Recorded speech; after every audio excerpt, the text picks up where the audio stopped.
So, one of the things they talked about was this architecture for AI. What do you need for AI? So, you have this idea of the physical symbol systems, and a symbol is something, as far as we are concerned, a perceptible something which stands for something else. So, a symbol stands for something else. If you write the numeral 7, it stands for the number 7. Of course, it is not the number 7, it just stands for the number 7, and we could have, in a different script, we could have written it differently. A symbol system is a collection of symbols. So, for example, a data structure or a English language word or even a musical tune essentially. So, you put them together, you have a symbol system. So, you have an alphabet which is made of symbols, and then you put together things from that alphabet, and you have a symbol system. And a physical symbol system is something which obeys laws which are like the laws of physics essentially. Okay. So, in some sense, if you can manipulate them using well defined laws or rules, then they are physical. In that sense, they are physical. Okay. In the sense that they can be manipulated according to these laws. So, anything you can use algorithms or the procedure for long division, for example, and so on and so forth. The important statement that they made is known as the physical symbol system hypothesis. It says that a physical symbol system has the necessary and sufficient means to generate intelligent action. So, what they are saying that all you need in our terminology, all you need to build intelligent systems is the ability to create data structures and write algorithms which will operate upon those data structures. You need nothing else essentially. That is the basic infrastructure you need. So, unlike for example, Roger Penrose, who feels that the human mind or human brain has some kind of physics which is going on which we cannot replicate. They said nothing of this sort. If you can do information processing, which means if you can operate on symbol systems using well defined algorithms, you can create intelligent behavior. So, this is known as the symbolic AI or classical AI. Classical AI follows this principle that it is a top down design approach to building intelligent systems, that you will create your data structures and you will write your algorithms and you will produce your intelligent systems, or as Haugland calls it, good old fashioned AI. So, as opposed to symbolic classical AI, we have what sometimes we call as sub symbolic systems or signal level systems, systems like the human brain which operates at a level where information is not encoded into symbols. So, if you look at a neural network, for example, it is made of many nodes and many edges connecting nodes, and edges have values which are numbers essentially, or weights as we call them, and everything that the neural network knows is encoded in terms of those weights essentially, but the weight itself does not stand for anything, it does not mean anything to us. In that sense, it is not a symbol. A symbol should stand for something, whereas if I write a let us say program in which I have a variable called x, which stands for let us say the distance from place A to place B, then it is a symbol because it stands for something. So, symbolic AI or classical AI is concerned with explicit representation and algorithms for working on those representations, and that is what we are pursuing here. Okay, so, we had mentioned the Samuel's checkers program. He was also one of the participants in this Dartmouth conference, and his contribution was this program to play checkers, and he wrote it on this IBM 701 machine. And as I said a little bit earlier, his goal was to explore learning for computers. His idea was that if computers could learn, then there would be no need to do all this painstaking programming. And when he says programming in a painstaking fashion, he really means that, because in those days we did not have this whole set of high level languages that you are so comfortable with nowadays. You had the assembly language, and maybe you, I am not sure whether even Fortran was devised at that time. Lisp was devised a little bit later than the Dartmouth conference. So, programming was very painstaking in those days, and Samuel said that if you can somehow make the machines learn, then we do not have to program them essentially. And that is a fascinating seductive idea, that you build some system and it will learn and become efficient by itself, and of course, we have a thriving machine learning community today. So, his checkers program, Samuel was not a great checkers player, okay? He was a computer scientist, but the story goes that he wrote this program the program became better and better and better, and eventually it beat its own creator, as we say. You know, this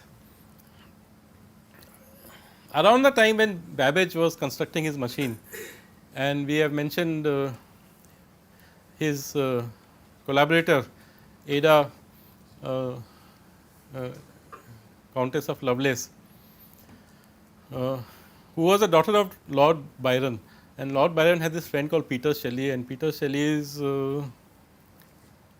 maybe wife was Mary Shelley, who wrote this novel called Frankenstein. And this novel, I do not know whether you have heard about it, some of you might have read it.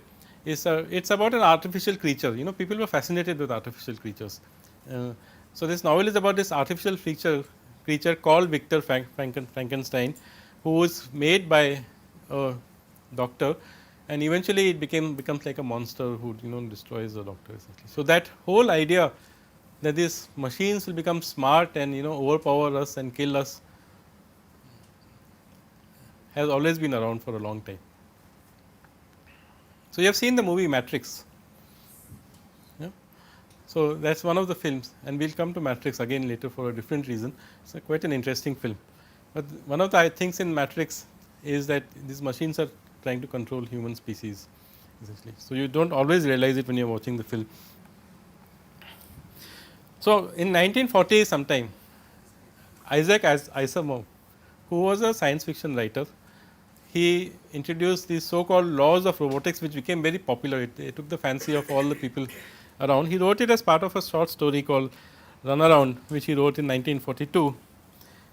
So, there are these three laws that Asimov said. So, laws in the sense that not like Newton's laws, which we discover that the physical world is obeying, but more like laws that human beings make, the legislation by the parliament and so on essentially. So, for example, our parliament is making a law that they cannot come under RTI essentially. So, this kind of laws essentially. So, his law was basically this three laws, that the robot will not injure a human being. That is the first law, protecting the human species. A robot must always be built in such a fashion that it will never harm a human being essentially. Secondly, it will obey human beings at all times, unless it violates rule 1. So, if I build a robot and I tell it to harm another person, then the robot should not obey it.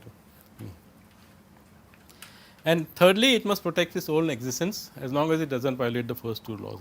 So, all this is there in the popular imagination, because people are worried about machines overtaking human beings. Already for 400-500 years, they have been looking at talking moving heads, which they think are thinking.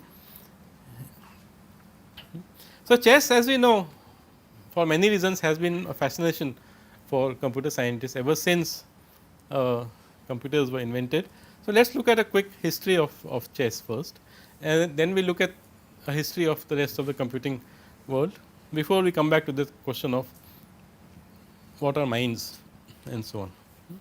So, you see all these names here, and all this material has been taken from Wikipedia. So, you just have to go to Wikipedia computer chess and you will see this timeline or part of this timeline. So, Claude Shannon first wrote a paper called Programming a Computer for Playing Chess. Turing developed on paper an algorithm for doing it. McCarthy invented the alpha beta algorithm that we will study, but other people are also said to have invented it, including Samuel essentially. Alex Bernstein, who worked in IBM, was the person who wrote the first actual program which could play chess, complete program, which could play a complete game of chess. Then a program called MacHack 6 by Greenblatt was the first program to defeat a person in tournament play essentially. And we have already mentioned David Levy, who made this bet in 1968 that no machine can beat him in 10 years. And in 2008, he wrote this book called Love and Sex with Robots. I mean, he swung from one end of the capabilities of machine intelligence to the other end, that they could be like human companions to us. In 1970, the American Computer Chess Championship started. In 1974, a program called CAISA from somewhere in the USSR won the first, or maybe it was from Germany, sorry, World Chess Championships. And a small microcomputer started playing chess in 1977.